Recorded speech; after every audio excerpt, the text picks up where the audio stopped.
Good morning. I'm Pastor Bromleigh, and I am one of the ministers here at UCG. And it is my job this morning to talk to you about hope. We are in the first Sunday of a new season in our church year, a season called Advent. And in this season, we get ready for Christmas. We get ready for the coming of Jesus. And each week, we're going to talk about a new thing. Hope, and then next week we'll talk about peace, and then we'll talk about joy, and then we'll talk about love.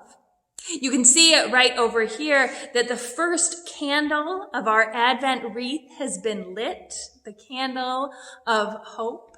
And in just a minute, I'm going to share with you a story about hope.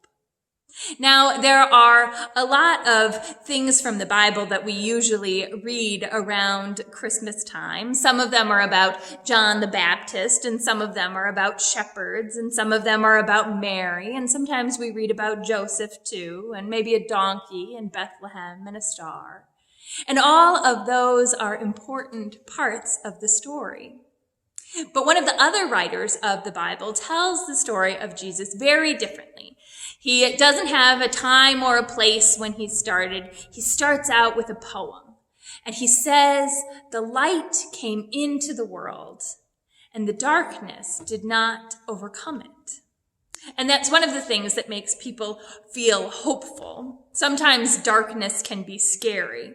Sometimes it can be really good too. After a hot day, a bit of darkness is really good. It allows the earth to cool down. Sometimes it is much easier to sleep in the dark than with the lights on, and we all need sleep for rest. But sometimes darkness can be hard. Sometimes it can even be dangerous.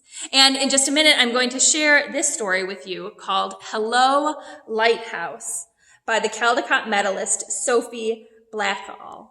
And this story is about a lighthouse that shines in the darkness, and about the family that keeps the lighthouse going, keeps the light shining in the darkness, to keep the people safe and full of hope. So I hope you will join me in enjoying this story. Hello, Lighthouse. From celebrated Caldecott medalist Sophie Blackall, here is a luminous tribute to a steadfast lighthouse and its reassuring light. On the highest rock of a tiny island at the edge of the world stands a lighthouse.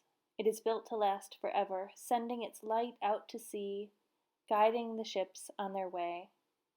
From dusk to dawn, the lighthouse beams, "Hello, hello, hello, hello, lighthouse." The new keeper arrives to replace the old, to carry on tending the light. He polishes the lenses and refills the oil and trims the burned end of the wick. Throughout the night he winds the clockwork that keeps the lamps in motion. During the day he gives the round rooms a fresh coat of sea green paint.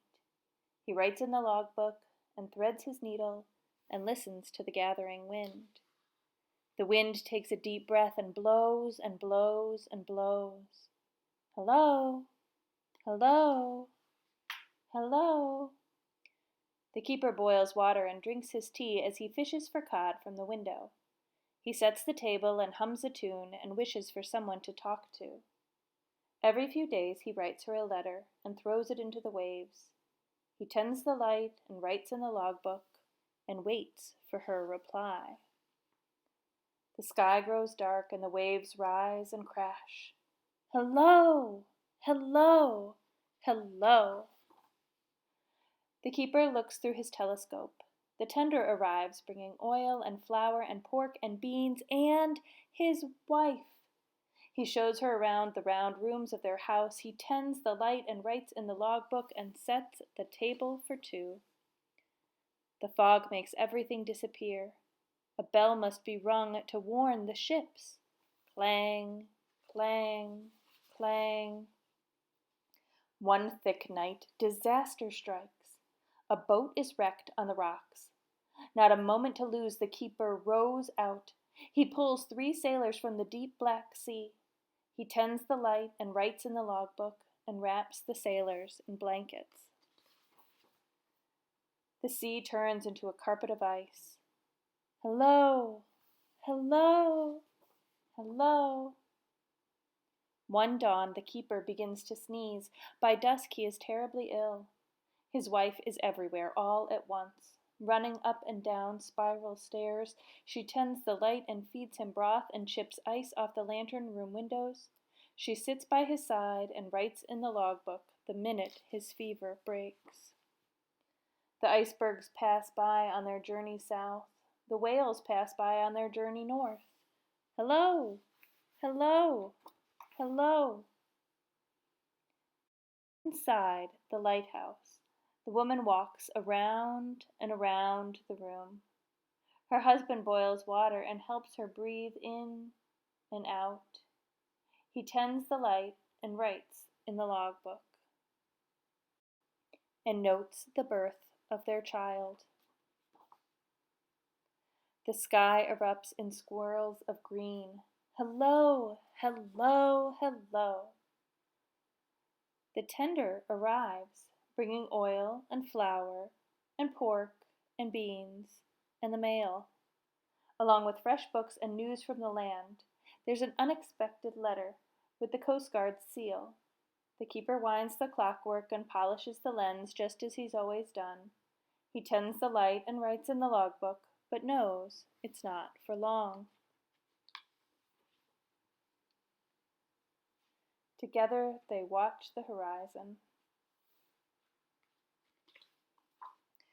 The Coast Guard arrives with a brand new light and installs the machine to run it. No lamp to fill, no wick to trim. The keeper's work is done.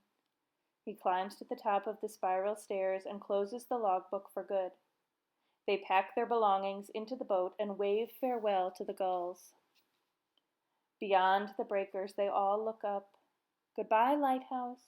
Goodbye, goodbye, goodbye. On the highest rock of a tiny island at the edge of the world stands a lighthouse. It is built to last forever, sending its light out to sea. The fog rolls in and the fog rolls out. The waves rise and crash. The wind blows and blows. Hello, hello, hello. Over the waves, across the bay, a light on the land beams back. Hello, hello, hello, hello, Lighthouse. The end.